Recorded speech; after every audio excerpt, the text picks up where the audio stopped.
આ 3 ઉપાયોનું પાલન કરવાથી તમે તમારી કિડનીને નુકસાનથી બચાવી શકો છો. કિડનીને સ્વસ્થ રાખવા માટે હંમેશા મજબૂત દવાઓની જરૂર નથી હોતી. ક્યારેક યોગ્ય આહાર જ કુદરતી સુરક્ષા આપી દે છે. પહેલો ઉપાય એ છે કે દરરોજ સવારે હળવું ગરમ પાણીમાં લીંબુ લેવું. આ કિડનીને સપોર્ટ કરે છે અને કિડની સ્ટોન બનવાની પ્રક્રિયા ધીમી કરવામાં ખૂબ મદદરૂપ થાય છે. બીજો ઉપાય ફાઇબરથી ભરપૂર ખોરાક લેવો છે. તે પાચન તંત્રને સરળ બનાવે છે અને શરીરમાં ઝેરી તત્વો ઓછા જમા થાય છે. તેથી કિડની પર દબાણ ઓછું પડે છે. ત્રીજો ઉપાય તરબૂચ, કાકડી અને ખીરા જેવા ખોરાક લેવો છે. આ શરીરને હાઇડ્રેટ રાખે છે.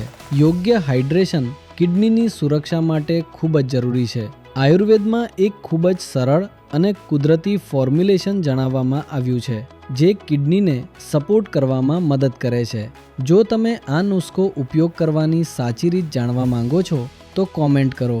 હું તમને સંપૂર્ણ વિગત DMમાં શેર કરીશ.